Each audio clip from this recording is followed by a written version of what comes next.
Bulls Nation, as the off-season starts to kick off for the Chicago Bulls, there are a lot of articles that have been written about some of our players and, of course, our team in the off-season. And, of course, we are, as a very large franchise, as a very large destination, as a very large organization, the Chicago Bulls are often talked about in free agency and the trade market. And many articles have been pointed towards that for the Chicago Bulls. And I feel like it's wrong of me in the off-season, where there's little to nothing to really talk about in the playoffs, to react to some of these articles and react to some of these players that are being mentioned towards our team and my opinions on them. So without further ado, we're going to be discussing an article called 4 Key Pieces for Zach Lavine in this off-season. And let's see what this article has to say. Without further ado, let's get into it. Let's do it.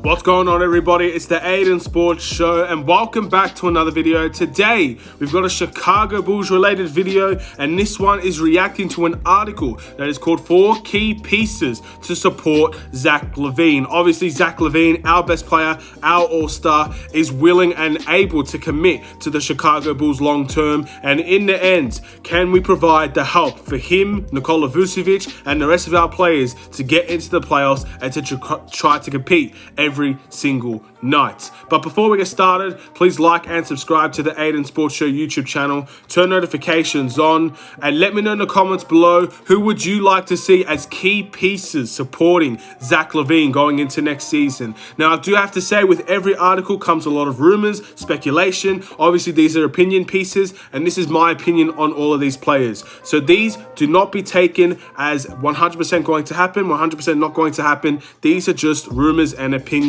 and hopefully you can give your own rumors and opinions, or at least opinions, in the comments below. But again, I have not seen this yet, so I will be reacting to it basically live with you guys. And the first one that we're going to see is Talen Horton-Tucker from the Los Angeles Lakers. What can I say about Talen Horton-Tucker? This is the point of doing some videos live. You kind of stumble, you kind of forget things you're going to say. But I believe he's from Chicago. Obviously, he burst into the scene for the Los Angeles Lakers. He had a tremendous start to the season. He's done very, very well. Obviously, he's a restricted free agent, I believe, or he's a free agent regardless. And I think the enticing part of Chicago could very well appeal to someone like Talen Horton-Tucker. Looking at his stats, I believe his stats are around 9 points per game, 2.6 rebounds, 2.8 assists. Again, field goal percentage isn't the greatest. I believe he's off 3-point field goal percentage isn't the greatest at 28%. He's a 45% field goal shooter.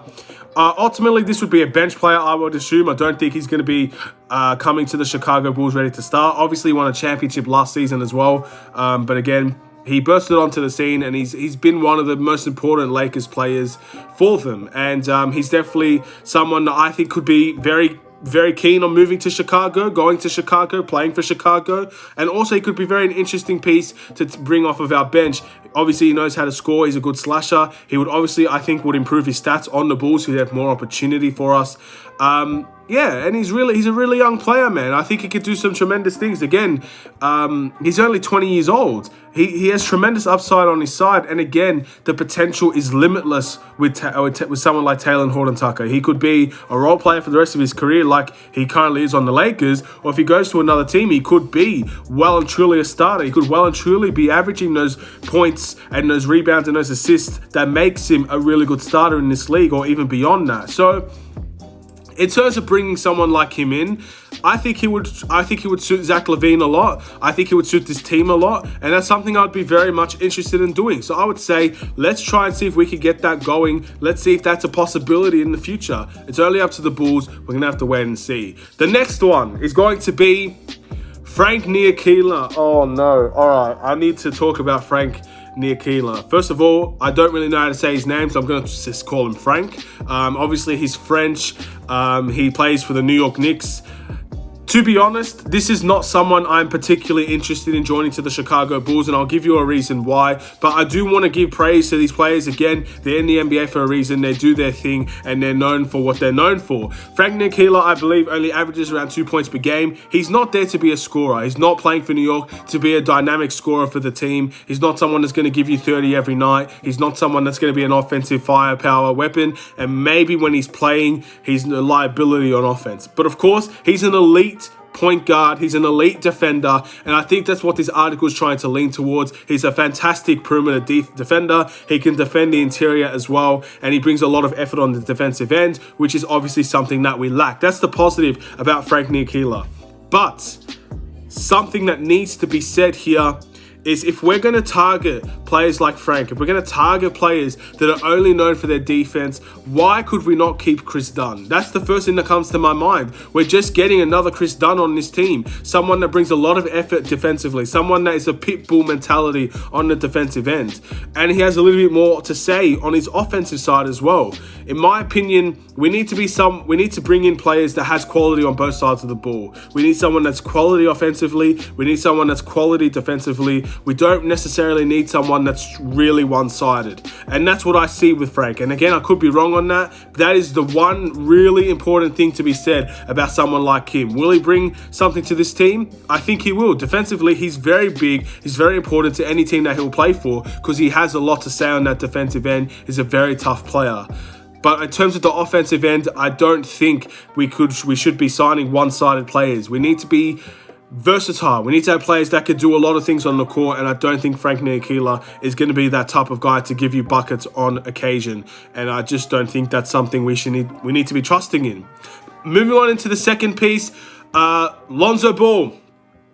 Of course, Lonzo Ball is the exact player that I'm discussing in reference to what I think Frank would be.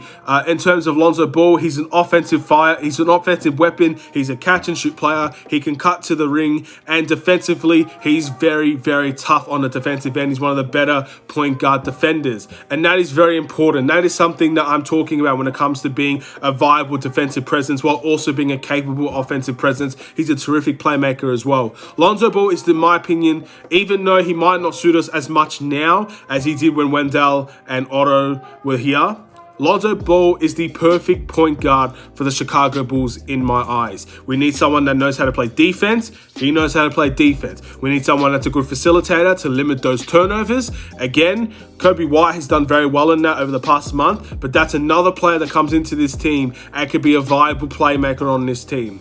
Lonzo Ball's a good spot-up shooter. He's shooting career high in numbers in terms of the three-point percentage and in terms of spot-up shooting. He is someone that, in my opinion, is a viable option for this team and someone that should not be ignored. And we all know the Chicago Bulls are interested. I've said that numerous times. The Bulls have expressed their interest.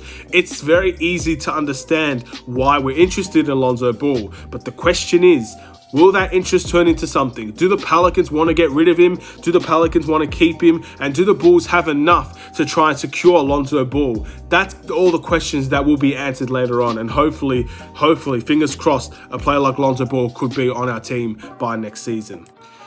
Due to very poor internet connection, I had to actually restart this one. But the last video, or the last player that we'll be discussing here, is Jermichael Green for the Denver Nuggets. And this is a very interesting player. This is not someone I'm necessarily too known for.